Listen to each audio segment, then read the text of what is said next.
जाते हैं। अगर आप ये सुनवा दें मुझे। नहीं, मैं एक बात जानना चाहता हूं। नहीं, मैंने ये एक उस पे आ जाते हैं हम, लेकिन एक बात ये कही जाती है कि परसेप्शन और रियलिटी ये बहुत दूर नहीं हो सकते। हो सकता है किसी का परसेप्शन रियलिटी से कुछ अलग बन जाए, लेकिन ऐसा नहीं हो सकता कि एकदम अलग बना दिया जाए जो वो है नहीं।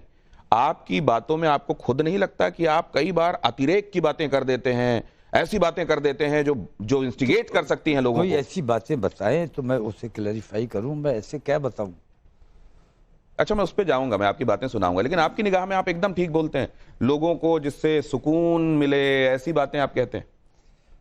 मैं हमेशा देश में एकता और भाईचारे की बात करता हूं, और मुसलमानों पे जो जुल्म हो रहा है, जो ज्यादती की जा रही है, उसके खिलाफ ज़रूर मैं आवाज़ उठाता हूं। और वो इस वजह से, मुसलमानों की हिमायत की वजह से नहीं, बल्कि उससे मेरे देश का माहौल ख़राब हो रहा है, मेरे देश का नुकसान हो रहा है।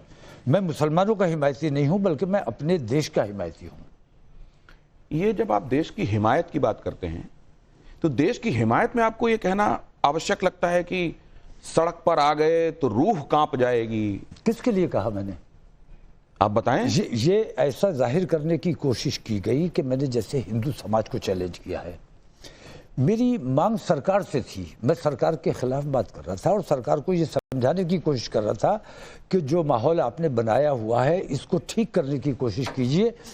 अगर मुसलमानों को सड़कों पे आना पड़ा तो आपकी रूह कांप जाएगी। आपने फिर ये भी कहा कि हम तो पहले तिरंगा लेके आएंगे। अच्छा, परमिशन आपको उसकी भी नहीं मिली? नहीं, तिरंगे की भी नहीं परमिशन। अरे, क्योंकि आप बातें ऐसी कर रहे थे, आपने कहा कि पहले तिरंगा लेके आएंगे और फिर भी ना माने तो फिर हम जब आएंगे तो फिर उसके बाद हम क्या करेंगे वो हमारे हाथ में नहीं होगा। और नौजवानों को लेके आप अक्सर कह देते हैं। नहीं, तो तिरंगा जब लेकर आ रहे थे तब तो हमें देख लेना चाहिए था, हमें समझ लेना चाहिए था। हमने कहा अगर हमारी बात नहीं मानी गई, एक छोटी सी मांग में लेकर आ रहा था कि जिन्होंने हुजूर नबी करीम की शान में गुस्ताखी की है उन पर मुकदमात हैं, उनको गिरफ्तार किया जाए, उनका संरक्षण ना किया जाए।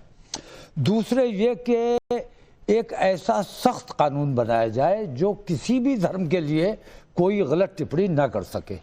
किसी भी धर्म के जो उनके बड़े लोग हैं, बड़े निशान हैं, कभी भी बेअदबी की कोई टिप्पणी नहीं होनी चाहिए।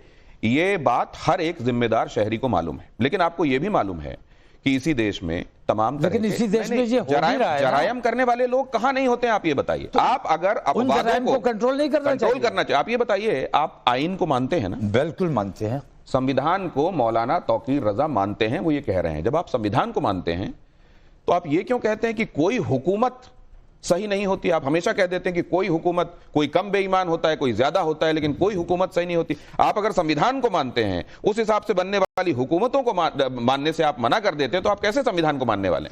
नहीं, संविधान का मतलब ये नहीं है कि मैं हुकूमत की भी पाबंदी मान जाऊं। मैं आजकल ऐसा लगता है कि मैं बीजेपी का मुखालिफ हूं। सच्चाई ये नहीं है। सच्चाई ये है कि जब कांग्रेस की हुकूमत थी तब भी मैं उनसे संघर्ष करता रहा। जो उनकी गलत काम थे, जो उनकी गलत बातें थी, उनके खिलाफ मैं बोलता रहा।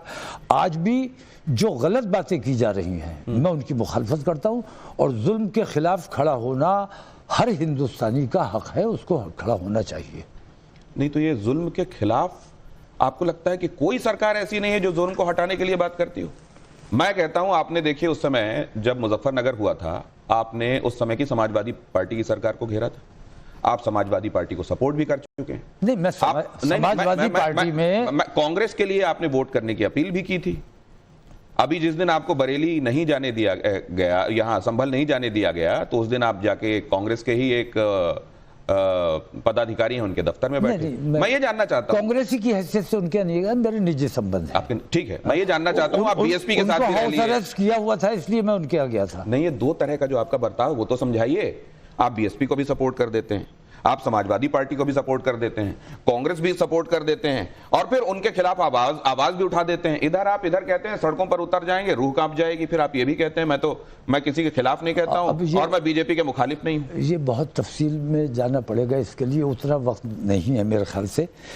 मुझे जिस वक्त जो अच्छा लगता है, मुझे लगा समाजवादी आ गई है, कुछ बेहतरी का काम होगा, लेकिन उनके दौरे हुकूमत में कितने फसादात हो गए। मैं उस वक्त उनकी सरकार में मुझे स्टेटस मंत्री का मिला हुआ था, लेकिन जब मैंने मुजफ्फरनगर देखा, वहाँ के हालात देखे, वहाँ बेवा औरतें जिनके शौहर कत्ल कर दिए गए थे वो कैंपों में अपनी इद्दत गुजार रही थी, बच्चों को दूध नहीं मिल रहा था। ऐसे ख़तरनाक वक्त में सैफई महोत्सव मनाया जा रहा था और वहाँ खुशियाँ मनाई जा रही थी। तो इससे क्षुब्ध होकर, नाराज़ होकर मैंने उनसे इस्तीफ़ा दिया, उनसे अलहदगी की। तो मैं कभी समाजवादी नहीं रहा, कभी कांग्रेसी नहीं रहा। मैं इंसानियत की बात करता हूँ और मतलब आप मानवता के खिलाफ अगर कुछ हो रहा है तो मैं उसके खिलाफ लड़ाई लड़ता। आपने एक महत्वपूर्ण बात कही, मुझे जब जो सही लगता है। जी, तो आपका ये मूड बदलता रहता है क्या सही लगने को लेकर? देखिए ऐसा है, कांग्रेस बहुत अच्छी लग रही थी, कांग्रेस की हिमायत चल रही थी। फिर जब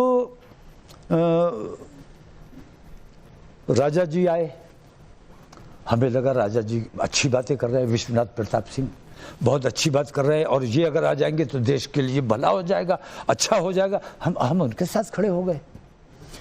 उसके बाद जैसे जैसे टाइम बदलता जाता है, राजनीति बदलती जाती है, हम इस कोशिश में रहते हैं कि देश के लिए और देशवासियों के लिए कोई अच्छाई का रास्ता बन जाए।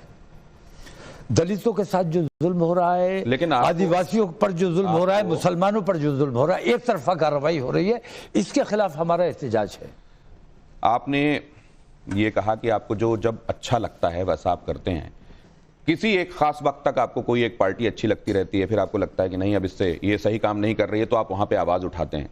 लेकिन आपको ये भी लगता है कि आपको कई बार कुछ काम लगे कि ये जो मैं कर रहा हूं वो सही कर रहा हूं और उसके लिए आपको माफी तक मांगनी पड़ गई? नहीं, देखिए ऐसा है, मैं कोई ऐसी, मैं सोच समझ के कहता हूँ जो भी कहता हूँ, और मैं माफ़ी इसलिए नहीं मांगता कि मैं बिल्कुल गलत बात करता ही नहीं। नहीं, मैं दूसरी बात मैं दूसरी बात बता रहा हूँ। कांग्रेस के दौरे हुकूमत में हम उनके साथ भी थे, लेकिन जब उन्होंने आतंकवाद के खिलाफ कार्रवाई नहीं की और मुसलमानों के माथे पर आतंकवादी होने का टैग लगा दिया, बटला हाउस की जांच नहीं कराई, मुझसे वादा किया था बटला हाउस इनकाउंटर की जांच होगी, नहीं कराया। हमें पता चलना चाहिए कि हमारे वो बच्चे वाकई आतंकवादी थे तो हम उन्हें आतंकवादी माने। आपका ऐसा लगता है कि आपको जो जिस समय सूटेबल लग रहा होता है, इधर माई वे और हाईवे।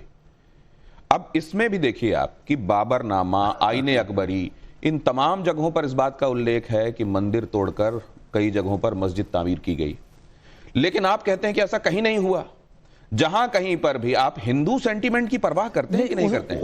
उस तमाम तारीख की मौजूदगी में एक कानून मौजूद है कि 47 के बाद जिस धार्मिक स्थल का जो स्वरूप है उसमें किसी किस्म की तब्दीली, प्लेसेस ऑफ वर्शिप एक्ट, जी, उसकी धाराएं पढ़ी हैं आपने? नहीं, उस कानून के मुताबिक फैसले नहीं किए जा रहे हैं। उस कानून का मैं आपको बता देता हूं, हो सकता है मौलाना साहब कि आप इसकी तफसील में नहीं गए हों।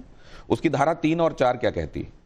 3 कहती है सच्चाई पता लगाने के लिए कोई बंदिश नहीं है कि यहां क्या हुआ था। 4 ये कहता है कि लेकिन इसका परिवर्तन, धार्मिक रूप का परिवर्तन नहीं किया जाएगा।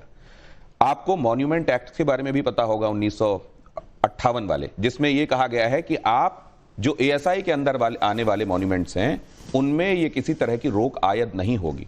आपको अगर ये लगता है कि कहीं पर भी कानून के हिसाब से काम नहीं हो रहा तो आप अदालत जाइए। तो अदालत से अगर कानून के खिलाफ काम हो रहा है, कानून की मौजूदगी में, कानून को नज़रअंदाज करके, सरकार में के दबाव में या अपनी मानसिकता के मुताबिक अगर कोई फैसला हो रहा है तो हम कहाँ जाएं? मतलब आपको संविधान मंजूर है, सरकारें मंजूर